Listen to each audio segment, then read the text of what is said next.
Selamat datang kami ucapkan kepada Wakil Gubernur Aceh.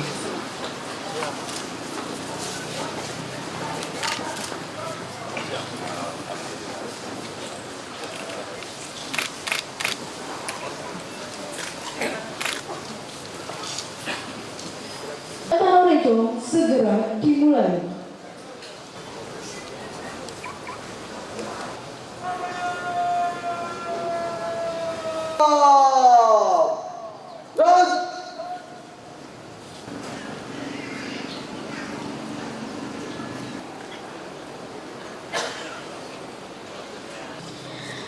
Ketua Dewan Kerja Daerah Aceh mengambil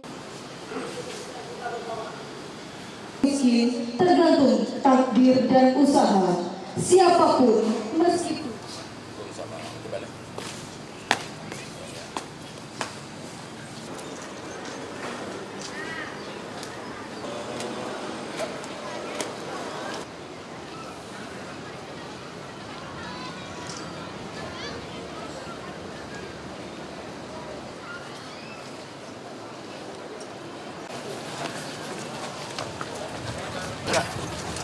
Jangan dekat dulu tolong. Sikit atret. Jangan depan yang.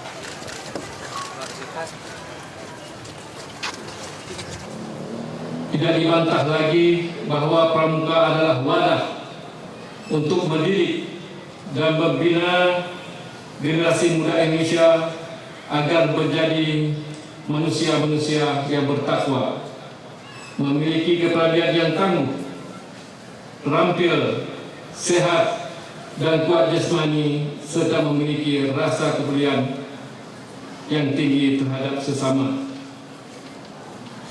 Karena itu, Gerakan Pramuka mempunyai tugas pokok menumbuhkan tunas bangsa agar menjadi generasi yang lebih baik ke masa hadapan. Bertanggung jawab serta dapat mengambil bagian dalam pembangunan di negara kita ini. Adik-adik sekalian, ini satu wadah bagi kita semua untuk kita mencerminkan kedisiplinan masa hadapan. Jadi adik-adik percayalah, keyakinan dan kejujuran kedisiplinan adalah tunggak kejayaan satu bangsa ke masa hadapan.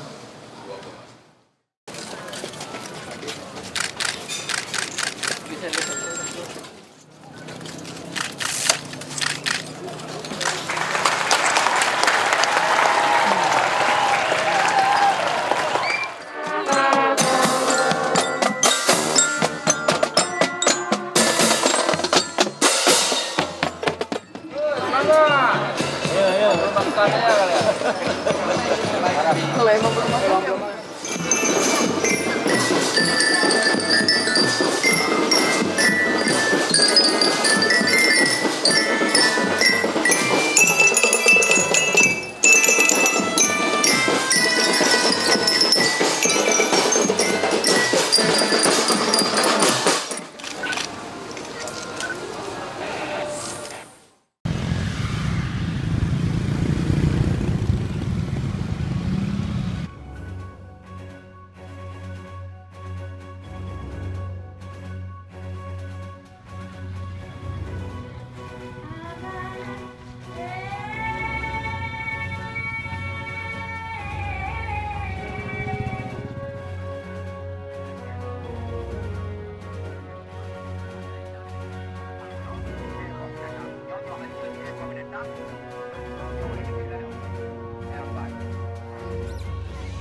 Kan itu ya. Ya.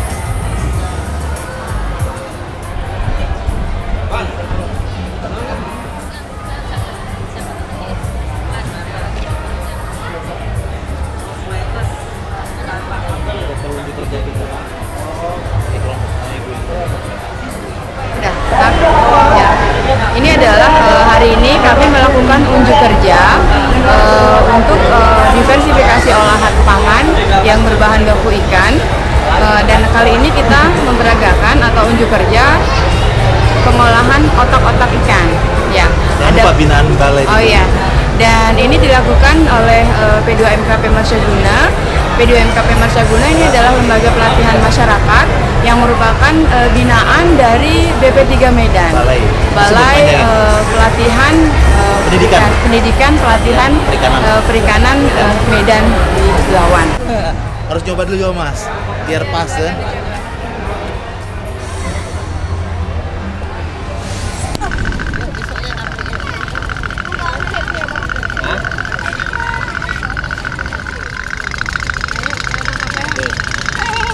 Udah enggak?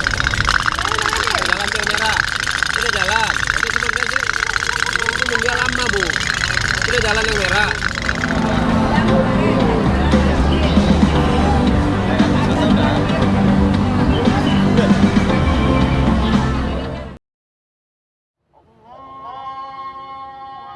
Welcome to Aceh, Indonesia.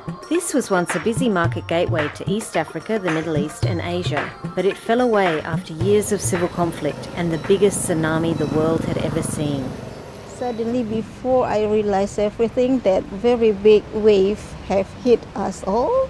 I was taken from the city to the sea, up to the middle of the sea, and then another wave came again. It took me again very close to the land. I got to my residence again, but it doesn't look like my residence anymore because all the buildings have been destroyed. So at that time I realized that I will not be able to find my family anymore. The 10-metre high wall of water that thundered through her once quiet seaside community took 90% of the people who lived there. Nettie lost her 2 young children.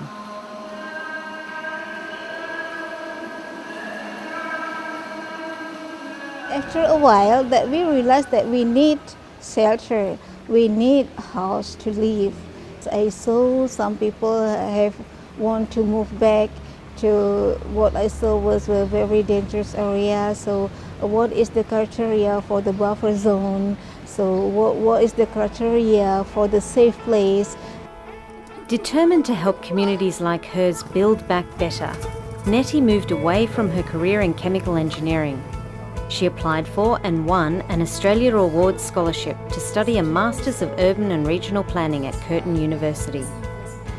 When we study, there was no right or wrong. It was just different. So different opinion could be applied in one particular case. So it is quite interesting to enrich my view of how we should think. 10 years on from the tsunami, Aceh has healed. Even so, it remains one of Indonesia's poorest regions. 1 in 3 families live below the poverty line. To boost our economy, we need the capital from the private sector. Today, Nettie leads promotion at the Aceh Investment Coordinating Board. She is using the planning skills she learned in Australia to attract investors to Aceh. Before, the focus was on simply promoting the region's potential. Now her team prepares investment profiles with full land surveys. This has boosted confidence among investors like Australian cattle breeder Harry Lawson. Lawson's Angus is a family business that's nearly 50 years old, so it was really started by my parents who built it from scratch. This farm breeds some of Australia's finest Angus cattle. Recently, Lawson Angus started sharing its world-class breeding technology with Aceh. The Aceh beef farm should be amongst the most productive and profitable in the world, and they're not at the moment because They're not linked in terms of technology, genetic, management systems, nutrition, beef processing, marketing, but the potential is clearly there. At the market, it's all smiles as families buy beef to celebrate the start of Ramadan. The average Achenese consumes only 2 kilos of beef annually. It's a luxury item. The Australian cattle breeder is collaborating with Achenese farmers.